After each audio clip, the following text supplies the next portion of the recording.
Hero Alam ভাই সে যদি MP হইতে পারে বাংলাদেশের প্রত্যেকটা মেয়ে তার বাসায় থাকবে। বাংলাদেশের প্রত্যেকটা মেয়ে তার বাসায় থাকবে এবং সে মনে করেন এই জায়গায় একটা রাখবে, এই জায়গায় একটা রাখবে। প্রত্যেকটা মেয়ে যেভাবে ফোনে কথা বলছে, যেভাবে ছেড় দিছে, সে হচ্ছে একটা সন্ত্রাস। আমার ওয়াইফ আমার থেকে 3 বছরের বড়।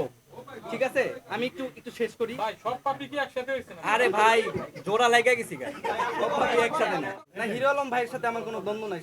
তাকে অবশ্যই রেসপেক্ট করি। সে অনেক অনেক বড়, ঠিক আছে, তাকে আমি অবশ্যই রেসপেক্ট করি। কিন্তু সে আমার সাথে যেভাবে ফোনে কথা বলছে, যেভাবে ছেড় দিছে, সে হচ্ছে একটা সন্ত্রাস। ঠিক আছে, সে আবার কিছুদিন আগে বলছে এমপি ইলেকশন। সে যদি এমপি হইতে পারে, হিরো আলম ভাই সে যদি এমপি হইতে পারে বাংলাদেশের প্রত্যেকটা মেয়ে তার বাসায় থাকবে।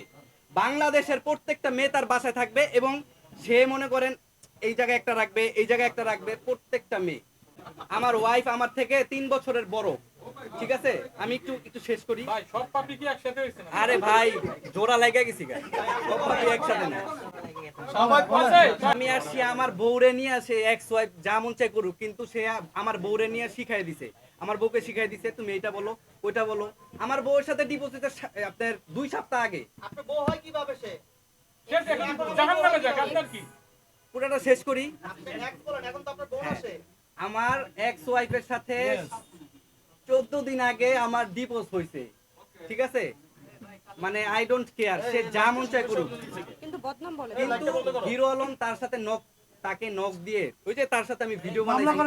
এই ভাই লাইনটা বন্ধ এত অভিযোগ কিসের? মামলা করে দেন। মামলা তো করছি আমি তার সাথে। ফাইন, দেশ ক্লিয়ার। আমি তার নামে মামলা করছি, রিয়াদ থানায় গেছে, এটা ডিবি অফিসে গেছে। এটা খুব শীঘ্রই ওকে, ওকে। আপনারা জানতে পারবেন, আমরা কোনো রিয়ার কাছে সমস্যা আসি। নেই। আচ্ছা, আরেকটা রিয়া, কথা আরেকটা বলি। বিষয়, রিয়া, তুই বল। ভাই যে সংসার করে একমাত্র সেই বুঝে। প্রত্যেকটা মানুষের ভিতরে কষ্ট আছে, কেউ বলতে পারবে না। কারোটা প্রকাশ হয়, কারোটা প্রকাশ হয় না। আমরা যেহেতু মিডিয়া পার্সন, আমাদেরটা না চাইলে উঠে যায়। আমার কথা বুঝছেন? আমার বউ, আপনি কি পরকিয়া করলে আপনি সংসার করবেন? অবশ্যই করবেন না। আমার বউরে আমি অনেকবার মাফ করছি, আমার বউরে আমি অনেকবার মাফ করছি। আল্লাহর কসম করে কইতাছি, এই জায়গায় আমি কোনো কিরা কসম কাটতে চাইতেছি না। তারপরও সবাই তো আমারে চিনেন না। ঠিক আছে, আমার কন্টেন্টও এটা না। আমি এইভাবে ডিফারেন্ট ভাবে আমি উপস্থাপক হতেও চাই না।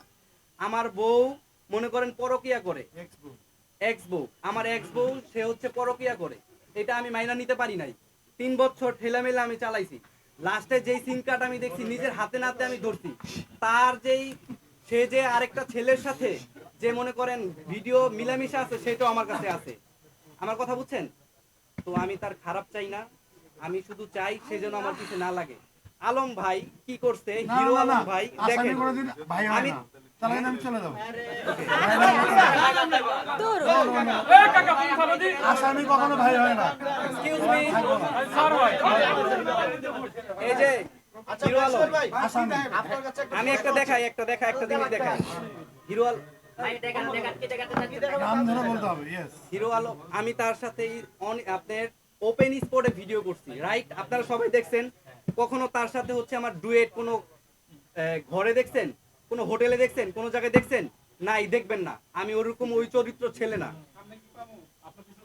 সামনে কে আগামী 10 বছর ভিতরে পাবেন না। আচ্ছা, এই যে আমার এক্স ওয়াইফের সাথে সে গাড়ির মধ্যে ডুলু করে সে ভিডিও বানায়। জলে আপনার কি জলে? না বলার কিছু নাই।